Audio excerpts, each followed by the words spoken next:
diberikan semangat sehingga kita dapat mengikuti kegiatan video conference untuk mata pelajaran bimbingan konseling dengan tema seputar dunia kerja. Mas Yunus, minta tolong mikrofonnya dimatikan.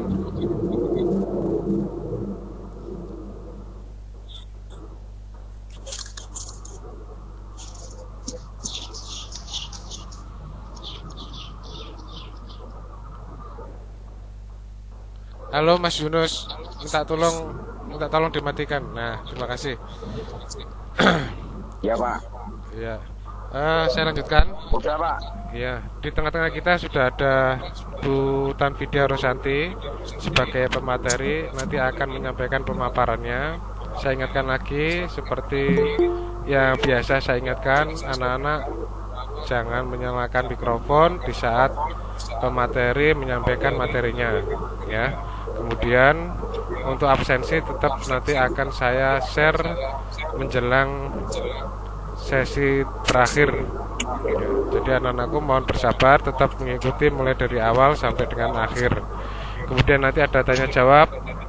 Apabila nanti pemateri mengizinkan, untuk siapa saja yang ingin bertanya silakan dengan menulis di kolom chat atau bisa langsung bertanya dengan cara membuka mikrofonnya, kemudian menyebut namanya dan meminta izin untuk bertanya. Baik, terima kasih. Marilah kita mulai untuk kegiatan video conference siang hari ini dengan membaca basmalah bersama-sama. Bismillahirrahmanirrahim. Terima kasih. Untuk selanjutnya kami persilakan Bu Santi untuk menyampaikan materinya. Monggo Bu Santi, kami persilakan. Ya, terima kasih Bang Haris.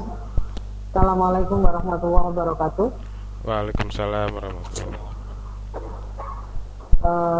Anak-anak sekalian, alhamdulillah hingga detik ini kita semua masih diberikan kesempatan dan kesehatan sehingga dapat mengikuti kegiatan pada siang hari ini.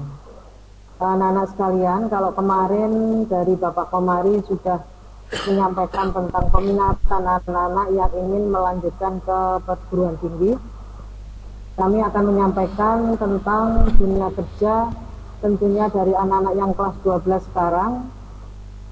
Sebentar lagi kalian sudah menghadapi banyak kegiatan dan sudah memikirkan arah ke depan, masa depan kalian yang tentunya di tangan kalian masing-masing untuk menentukan kesuksesan kalian sendiri. Nah, anak-anak sekalian, sebagai awalan materi pada hari ini, tentu semua berharap bahwa khususnya kepada anak-anak laki-laki ini yang menjadi tolak punggung keluarga, tentu berharap mendapatkan pekerjaan yang layak, yang semaksimal mungkin sesuai dengan kemampuan kalian. Dan tentunya kita semua berharap bahwa anak-anak kelas 12 semuanya nanti lulus, diharapkan dan mudah-mudahan sebelum lulus akan mendapatkan pekerjaan maupun masuk pada PTN yang tentunya kalian harapkan semuanya dengan hasil yang maksimal. Nah, anak-anak sekalian, mengawali kegiatan ini tentu bahwa semuanya berarah kepada pekerjaan yang akan kalian capai. Meskipun nanti kalian lanjutkan pendidikan ke perguruan tinggi, tentu berakhir dengan pada dunia kerja. Nah, kali ini perlu kita pahami bersama. Yang pertama adalah mengenai pengertian pada apa yang namanya itu kerja maupun pekerjaan. Bisa dilihat bahwa kerja merupakan kebutuhan manusia. Orang bekerja memang ada sesuatu yang hendak ia capai. Apa yang akan kalian capai dengan kalian bekerja itu tadi? Kalau pekerjaan adalah sumber penghasilan dan suatu kesempatan mengembangkan diri untuk berbakti. Nah, anak-anak sekalian, pekerjaan itu untuk di era sekarang yang saat ini Indonesia sudah mengarah kepada 4.0, zaman yang serba canggih, tentunya pendidikan itu sangat mutlak dibutuhkan untuk mendapatkan pekerjaan sesuai dengan harapan kita. Pekerjaan itu tadi tentunya banyak sekali. Anak-anak, bagaimana pekerjaan itu janganlah menjadi beban. Pekerjaan itu yang paling utama adalah bekerja untuk arah ibadah. Itu yang paling penting.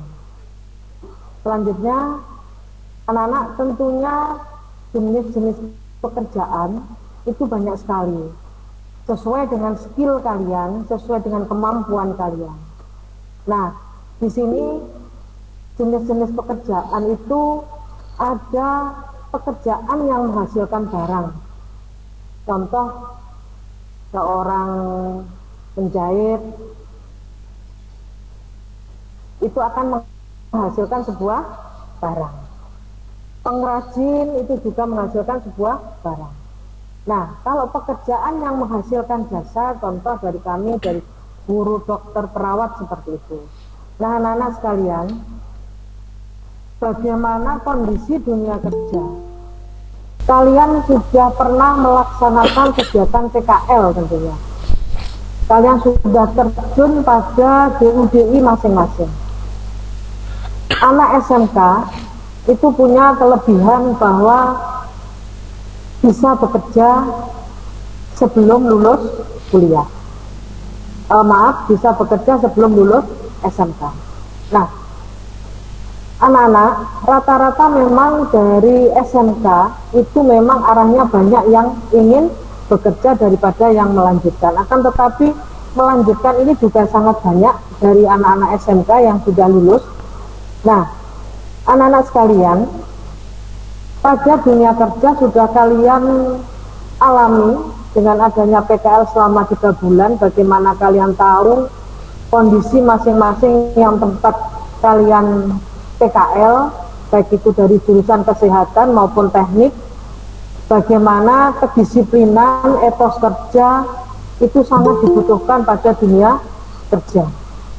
Kalau di sekolah mungkin kalian masih bisa istilahnya meminta keringanan atau apa, tapi pada dunia kerja itu tidak mungkin terjadi. Kalian harus mentaati aturan-aturan yang ada di dunia kerja. Nah, anak-anak, etos kerja itu yang paling penting, karena di situ etos kerja adalah tentunya pada moral, sikap, karakter. Itu adalah yang utama yang dibutuhkan pada dunia kerja. Nah, anak-anak sekalian, banyak sekali bagaimana kamu mencari informasi untuk tempat mencari kerja. Yang pertama di situ ada BKK sekolah. BKK itu bursa kerja sekolah. SMK kita ini harus sudah ada izin dari Disnaker. Jadi sekolah sudah berhak untuk mengadakan lowongan kerja, mengadakan rekrutmen kerja yang dilaksanakan di sekolah. Nah, sekolah bisa mengadakan juga afiliasi dengan sekolah yang lain. Misal kita bergabung dengan SMKN 3 Jombang, bisa bergabung dengan BKK SMK 1 Singosari Malang, atau sekolah-sekolah yang lain yang mengadakan rekrutmen kerja. Bisa untuk melamar pekerjaan lewat bursa kerja sekolah. Yang kedua, kantor website resmi atau di Disnaker ini jelas resmi anak-anak, jadi jangan sampai kalian, karena banyak sekali sekarang berita-berita hoax yang disampaikan tentang lowongan kerja dan ujung-ujungnya adalah penipuan. Untuk itu kalian harus pandai-pandai memilih mana yang tidak hoax, mana yang resmi. Nah, di situ ada UPTP atau BLK, Balai Latihan Kerja. Nah, di sini biasanya juga di tempat gedung di Balai Latihan Kerja itu jadi satu dengan Disnaker. Kalau di Lamongan itu memang berdampingan dengan Disnaker. Nah, itu Yang kedua, lewat media cetak, ini sudah paham, media elektronik, apalagi kamu sudah pandai sekali dengan media-media yang ada, tentunya khususnya media elektronik. Untuk itu pandai-pandailah menggunakan media elektronik yang sudah kalian punya, ya. Buatlah untuk mencari informasi-informasi yang terkait dengan masa depan kalian yang sebentar lagi kalian tentu akan lulus dari SMK dan sudah punya planning. Saat ini kalian sudah punya gambaran, saya akan melanjutkan kuliah atau saya akan bekerja, itu kalian yang tahu sendiri. Jadi tolong betul-betul pergunakan waktu yang singkat ini meskipun di masa pandemi, tapi kalian memikirkan arah masa depan kalian. Oke, selanjutnya tahapan seleksi bekerja. Nah, anak-anak, ini adalah sangat penting sekali yang dibutuhkan di dunia kerja. Yang pertama ini adalah administrasi. Nah, administrasi ini tentunya ada kelengkapan berkas, kesesuaian, dalam artian di situ nanti anak-anak ada contoh, ada surat lamaran, ada CV, ya. CV itu kurikulum vitae dari data diri anak-anak, ya, terkait dengan pas foto, macam-macam di situ akan disebutkan. Untuk dari loker tadi tentunya akan menampilkan persyaratan-persyaratan yang harus dipenuhi. Ada SKCK, KTP ini yang belum mempunyai KTP, tolong segera mengurus. Karena nanti kalau masuk pada dunia kerja maupun kuliah, KTP ini sangat penting sekali. Kalau tidak punya KTP akan fatal nanti akibatnya, ya. Jadi tidak bisa, kartu pelajar itu sudah tidak berlaku. Jadi harus menggunakan KTP. SKCK, nah ini anak-anak sekarang jangan sampai terpengaruh dengan kegiatan-kegiatan yang tidak ada gunanya. Contoh sekarang banyak sekali di media anak-anak terjadi apa istilahnya ini, keroyokan atau terjadi permusuhan. Nah, itu tolong dihindari untuk hal-hal seperti itu. Nah, untuk tes di sini anak-anak, tes itu ada tes tulis, ada tes wawancara, ada tes kesehatan. Ini yang biasanya dilakukan oleh DUDI. Psikotes, anak-anak kalau psikotes dan tes potensi akademik ini memang tidak bisa dipelajari. Kalian maksudnya tidak bisa dihafal, karena itu adalah mengukur bagaimana kepribadian kalian itu lewat tes psikotes. Jadi nanti kalian bisa melihat di internet banyak sekali contoh-contoh tentang tes psikotes. Mulai sekarang kalian sudah mengenal apa yang dinamakan dengan tes psikotes. Nah, anak-anak sekalian, yang selanjutnya adalah tentang interview atau wawancara. Nah, di situ ada user. User itu adalah ini. Jadi ada yang bagian interview untuk anak-anak itu, nanti ada atasan langsung yang akan menginterview pelamar kerja itu tadi. Jadi yang akan menjadi atasan kamu itu ngetes langsung. Itu adalah interview yang dalam artian adalah user itu tadi. Kalau HRD anak-anak, ini HRD adalah singkatan dari Human Resource Development. Nah, atau kalau dalam Indonesia kita lebih kenal dengan Departemen Sumber Daya Manusia atau SDM. Nah, kalau ini biasanya memang yang menangani untuk anak-anak terkait dengan penerimaan karyawan. Biasanya lewat HRD ini yang akan menangani. Ketika kita pengajuan PKL pun di perusahaan-perusahaan besar yang menangani, yang menerima tentunya adalah lewat HRD ini tadi, sumber daya manusia. Tes kesehatan ini sangat penting sekali. Tes kesehatan ini banyak sekali, nanti tergantung, biasanya bisa ada yang lewat ini, ada yang lewat dari minta surat kesehatan lewat puskesmas atau dokter, ada yang seperti itu, ada yang dites langsung dari pihak perusahaan.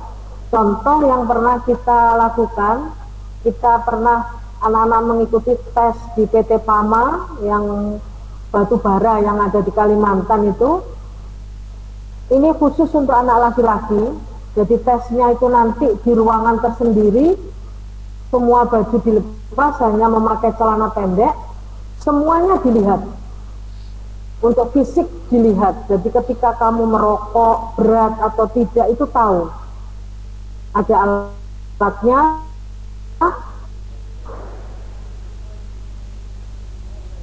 Dan jangan sekali-kali untuk tindik dan tato, sudah langsung fatal, sudah tidak bisa untuk mengikuti tes selanjutnya. Untuk administrasi anak-anak, ini coba, ini yang penting, apa saja yang dicek, ada di situ kelengkapan berkas, tadi sudah saya sampaikan seperti surat lamaran, foto, dan berkas lainnya yang dibutuhkan. Kalau kesesuaian berkas dengan ketentuan yang disyaratkan dari DUDI. Jadi tiap DUDI itu akan ada yang sama, mungkin ada yang berbeda. Makanya harus menyesuaikan dengan pihak DUDI yang mengadakan rekrutmen karyawan. Nah, di situ ada CV, ada personal resume. Personal resume akan menunjukkan pendidikan, kemampuan, dan posisi sebelumnya ataupun proyek. Nah, di situ mulai data diri kalian. Nah, nanti ini ada, di sini ada ya, konten dalam personal resume. Yang pertama, mencantumkan data diri dan pendidikan lengkap, mulai awal nama lengkap, alamat, dan lain-lain itu ya.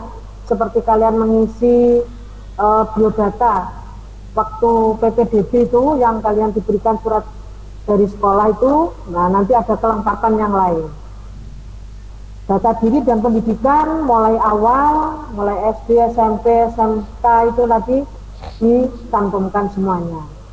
Pengalaman kerja, ini kalau sudah, mungkin kamu di dalam mungkin masa pandemi ini kok kamu sambil belajar lewat daring, kamu sambil bekerja, itu boleh dicantumkan. Pengalaman organisasi ini sangat penting.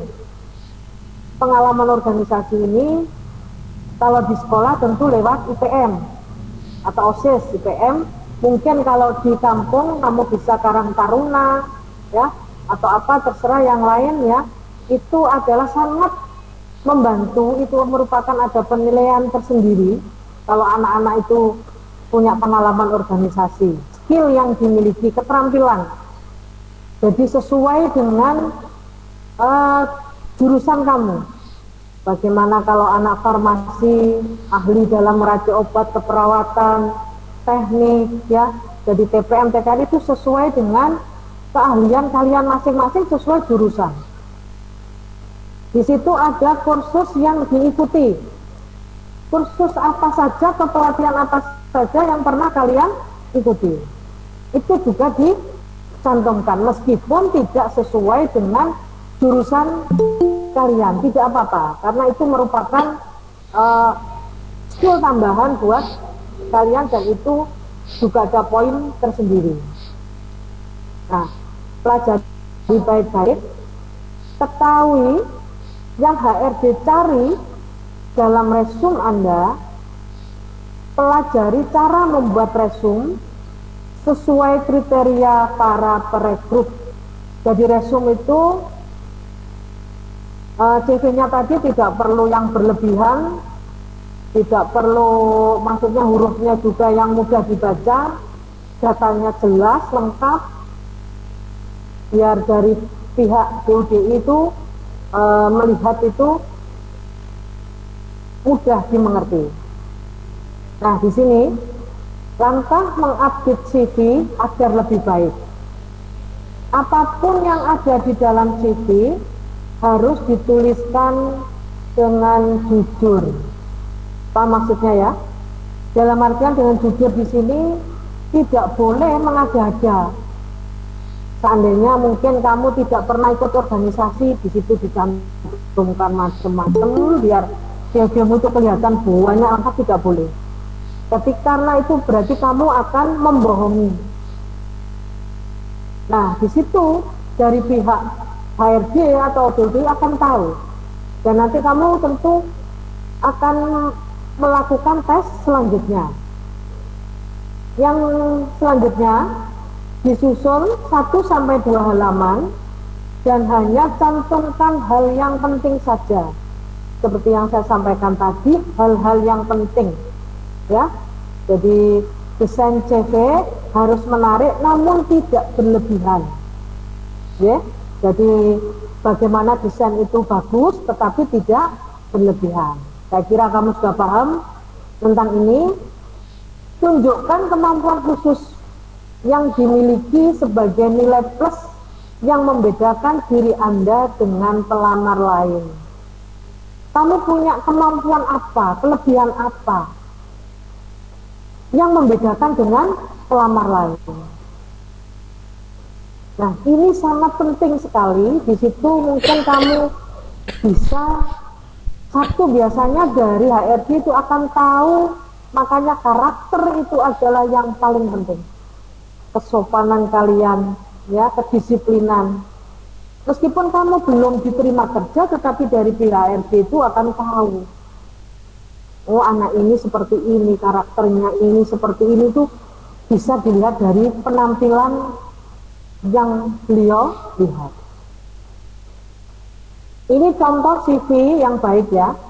Ini karena kalau kamu masuk di perusahaan multinasional, multi internasional, CV harus dibuat dengan bahasa Inggris. Tetapi ini adalah contoh yang bahasa Inggris, jadi kamu bisa CV-nya bahasa Indonesia, mulai dari satu itu ya, bisa dilihat dari personal, berarti dari data diri, dari kontak person. Nah, itu jangan sampai ketika kamu melamar dunia kerja, nomor HP digonta-ganti.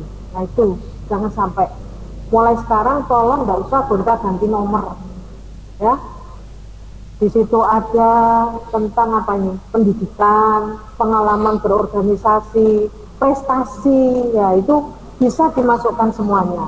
Jadi buatnya itu yang simpel saja, tetapi orang melihat itu bisa tertarik.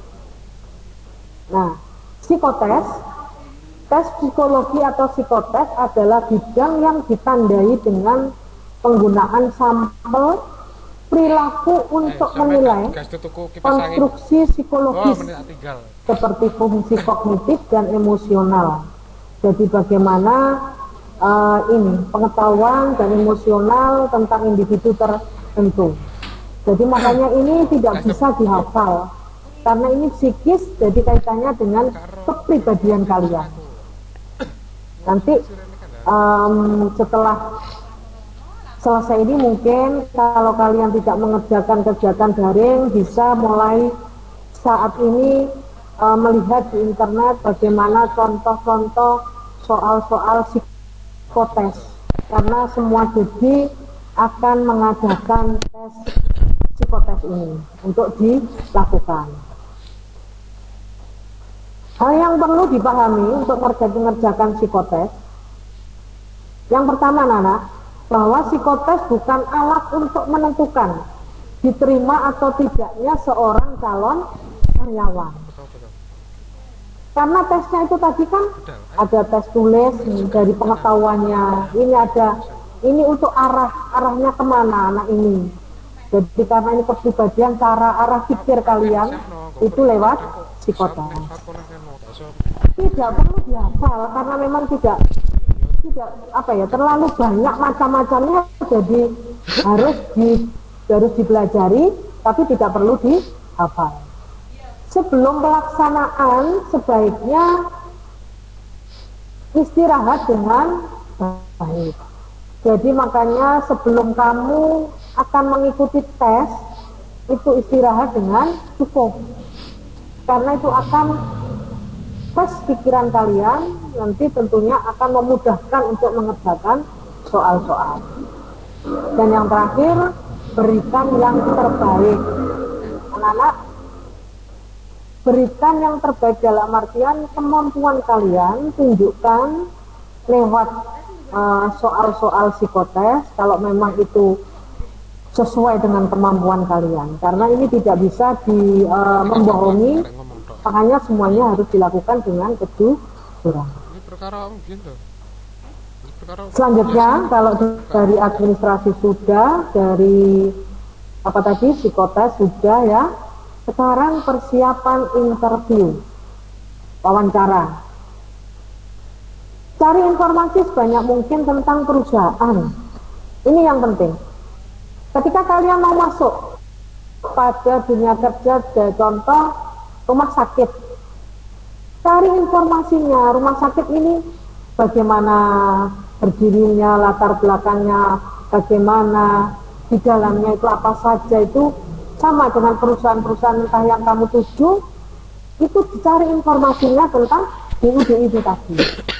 Tentu dari pihak perusahaan juga akan menanyakan kenapa kamu ingin masuk ke tempat ini, kenapa kamu ingin melamar di dunia kerja tempat kami. Nah, makanya kamu harus tahu tentang informasi sebanyak mungkin mengenai perusahaan. Selanjutnya, pengetahuan adalah kuncinya. Nah, anak-anak, bahwa kembali lagi belajar itu adalah kuncinya. Belajar dan belajar. Meskipun di masa pandemi, meskipun kamu sekolah giliran, 1 minggu masuk, 2 minggu libur dengan waktu yang singkat, jangan membuat kamu terlena, enjoy dengan situasi seperti ini, karena penyesalan itu akan hadir di belakang, tidak mungkin di depan ya. Ketahui kelebihan dan kekurangan kamu. Ketika kamu di interview,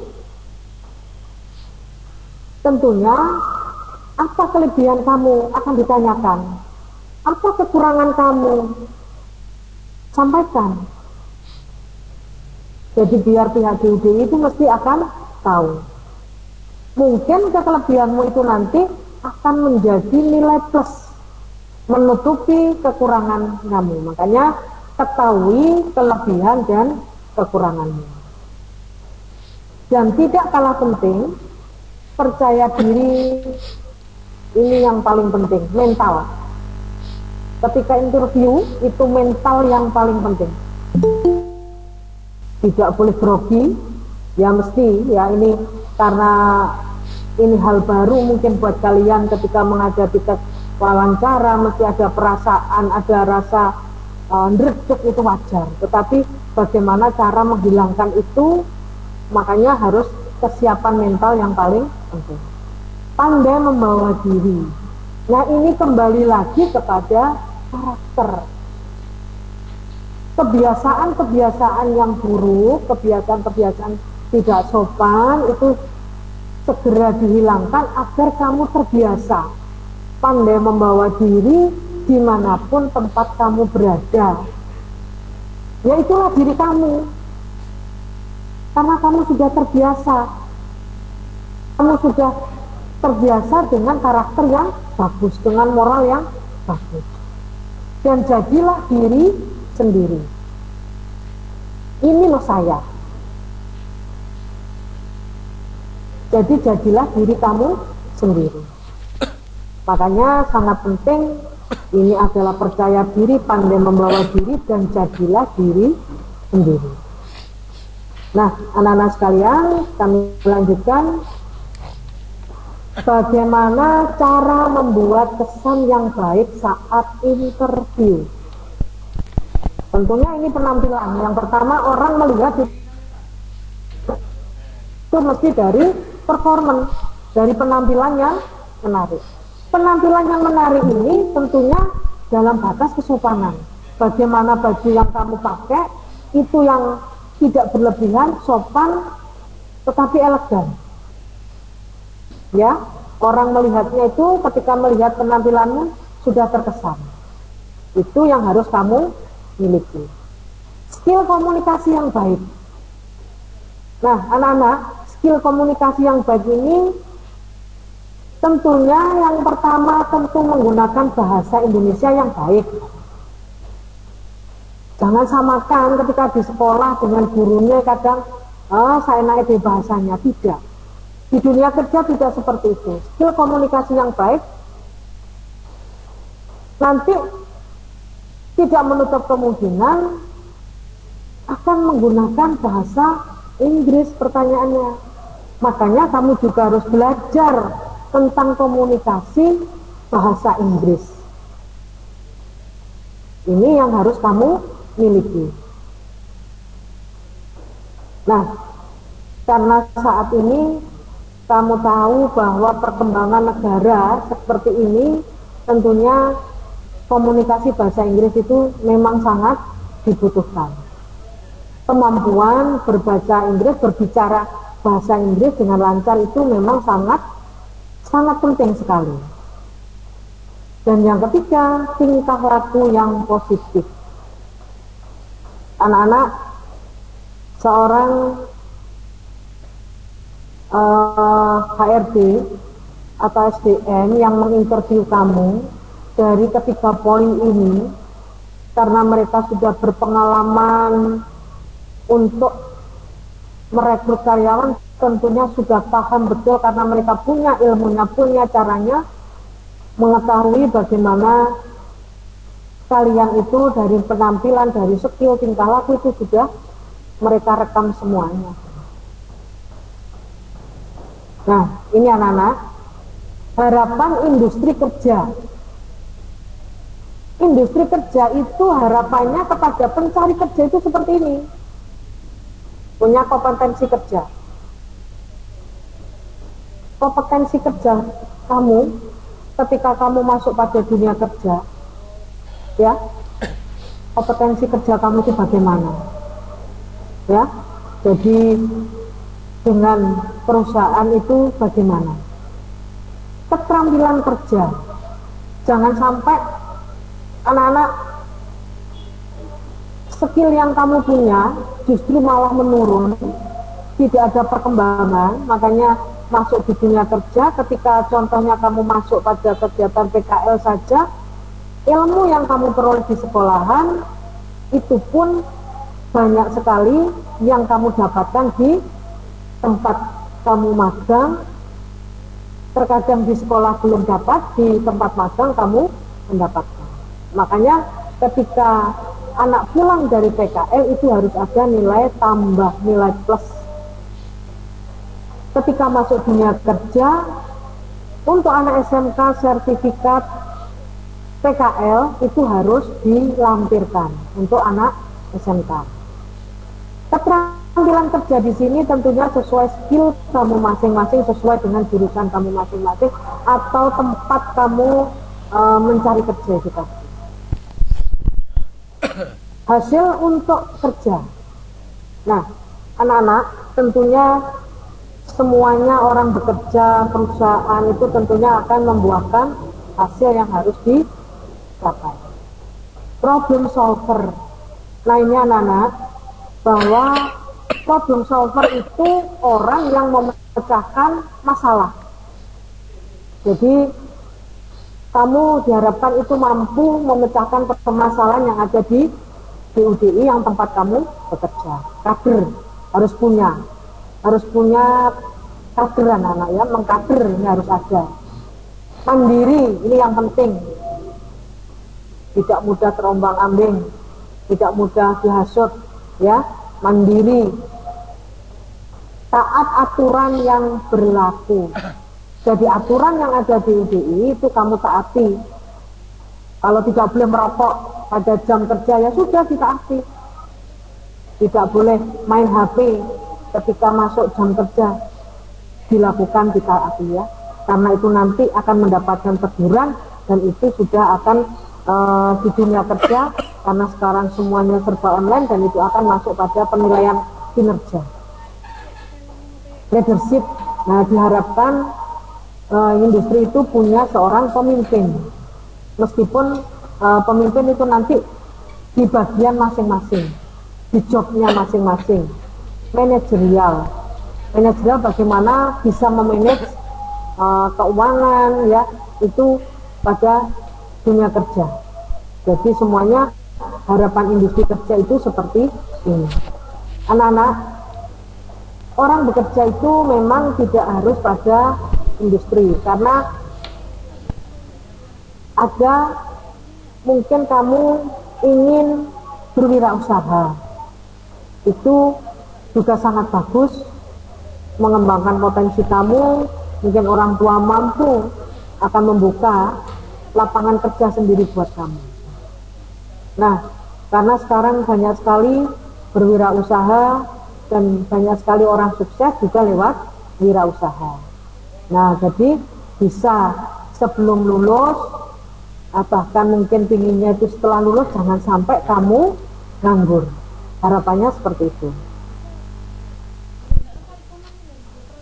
Nah, anak-anak, itu sekilas bagaimana terkait dengan dunia kerja. Nah, anak-anak sekalian, sebelum ini ada motivasi ya, sekedar hanya untuk motivasi kamu, bahwa perusahaan tidak mencari pencari kerja, tapi mereka mencari pemecah masalah. Tunjukkan pada mereka masalah yang bisa Anda tembak. Tunjukkan kepada mereka bagaimana Anda dapat membantu memenangkan persaingan mereka. Ya, ini ada istilahnya inspiring ya. Jadi motivasi itu sangat penting buat kalian ya. Jadi di dalam dunia kerja tentu etika kerja itu sangat dibutuhkan. Nah, etika kerja, membangun etika kerja itu juga mulai sekarang sudah ditanamkan. Jadi mulai kedisiplinan ya. Etika kerja itu sangat penting sekali. Jadi bagaimana mentaati aturan pada dunia kerja. Meskipun kamu bekerja sendiri, berwirausaha sendiri, itu pun juga ada etikanya. Ya, bagaimana kesopanan kalian, pertanggungjawaban kalian, ya, itu sangat penting untuk pada dunia kerja. Nah, anak-anak, tentu banyak sekali faktor-faktor yang mempengaruhi pada etos dunia etika kerja, ya. Nah, ini setiap tahun ada ratusan ribu sarjana baru. Ini setiap tahun, belum lulusan SMK, belum yang sarjana. Dan ada ratusan ribu lain yang masih menganggur. Itu adalah kompetensi yang Anda hadapi untuk mendapatkan pekerjaan Anda. Pikirkan apa yang Anda miliki dan tidak dimiliki orang lain. Anak-anak, camkan dalam diri kalian bahwa kesuksesan itu adalah milik saya. Sukses itu hak saya. Semangati diri kamu sendiri bahwa yang bisa menjadikan kamu sukses itu bukan orang lain, tapi diri kamu sendiri. Anak-anak, persaingan dunia kerja maupun persaingan pada perguruan tinggi masuk PTN itu se-Indonesia. Ketika kamu masuk PTN pun itu se-Indonesia. Persaingannya seperti itu. Nah, anak-anak, yang terpenting jangan lupa ini adalah berdoa dan berusaha. Berdoa ini adalah yang paling utama, yang paling mutlak adalah berdoa. Biar kamu ya mohon kepada Allah agar kamu diberikan kemudahan, kelancaran untuk belajar di SMK hingga lulus. Syukur-syukur sebelum lulus kamu masuk sudah diterima di dunia kerja.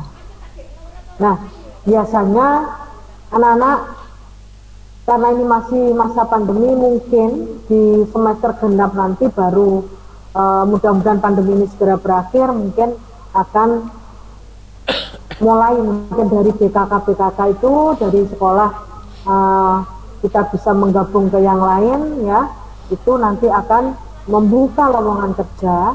Nah anak-anak, tolong bila ada lowongan kerja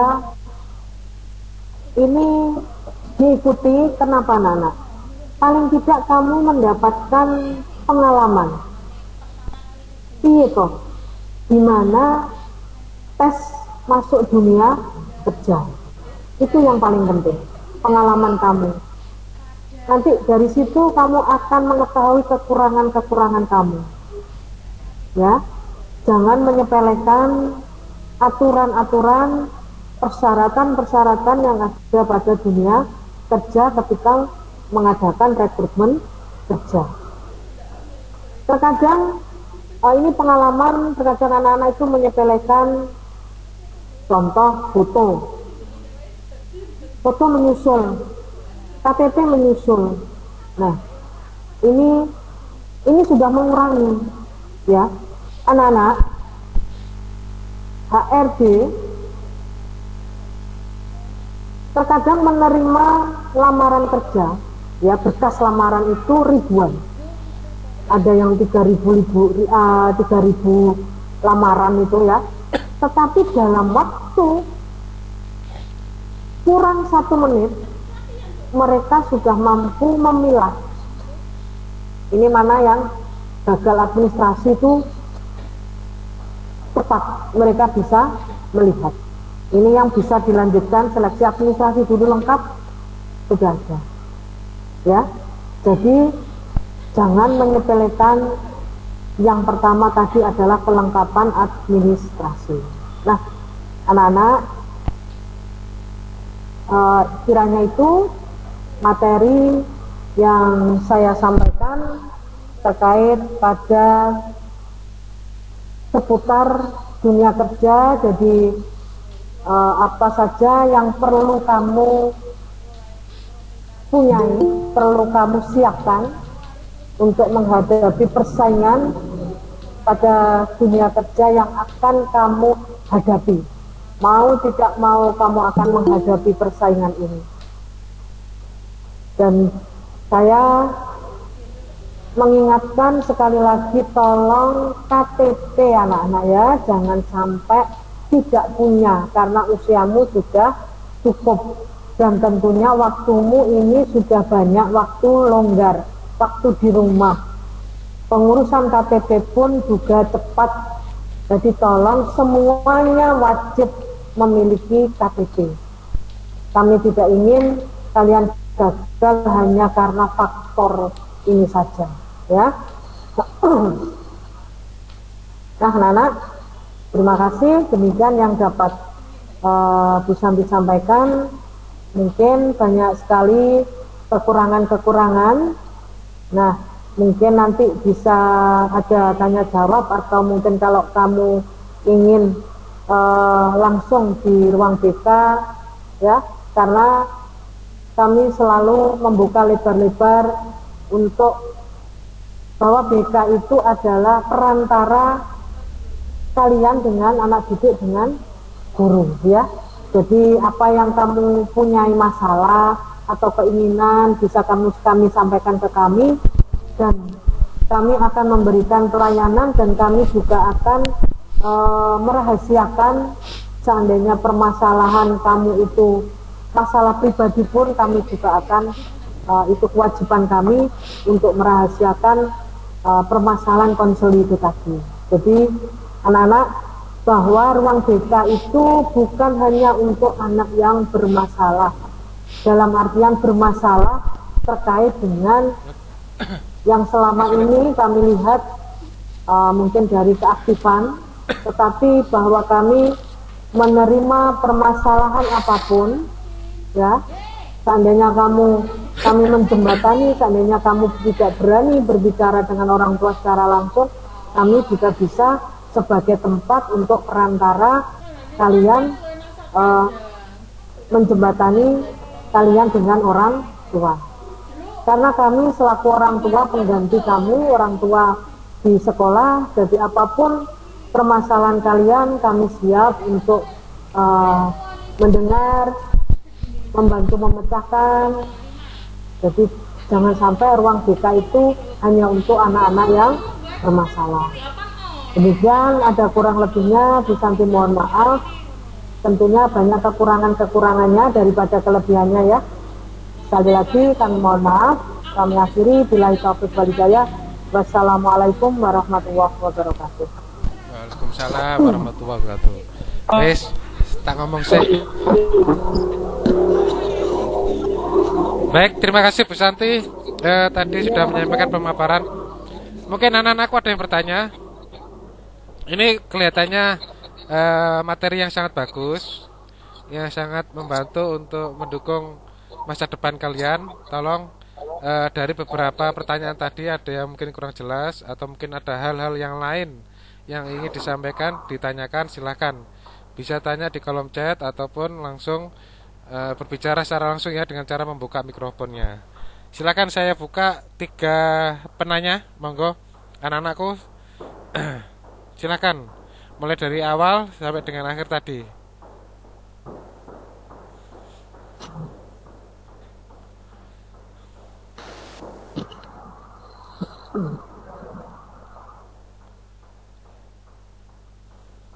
Halo? Tidak ada? Halo?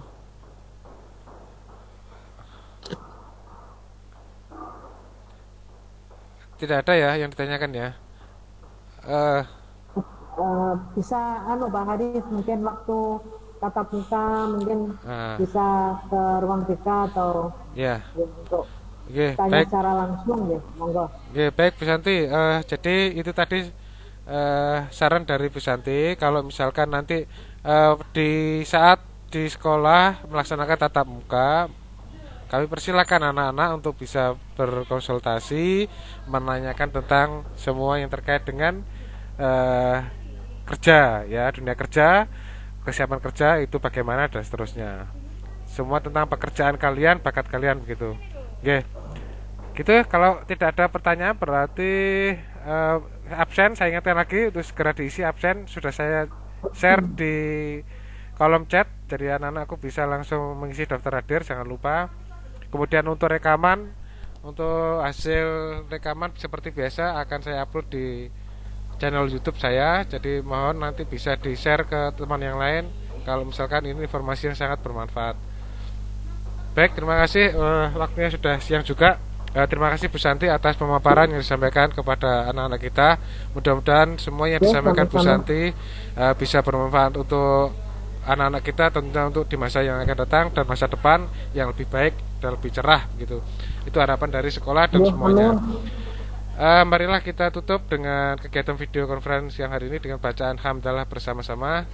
Alhamdulillahirrahmanirrahim. Dari saya kurang lebihnya mohon maaf. Billahi taufiq wal hidayah. Assalamualaikum warahmatullahi wabarakatuh. Waalaikumsalam warahmatullahi wabarakatuh.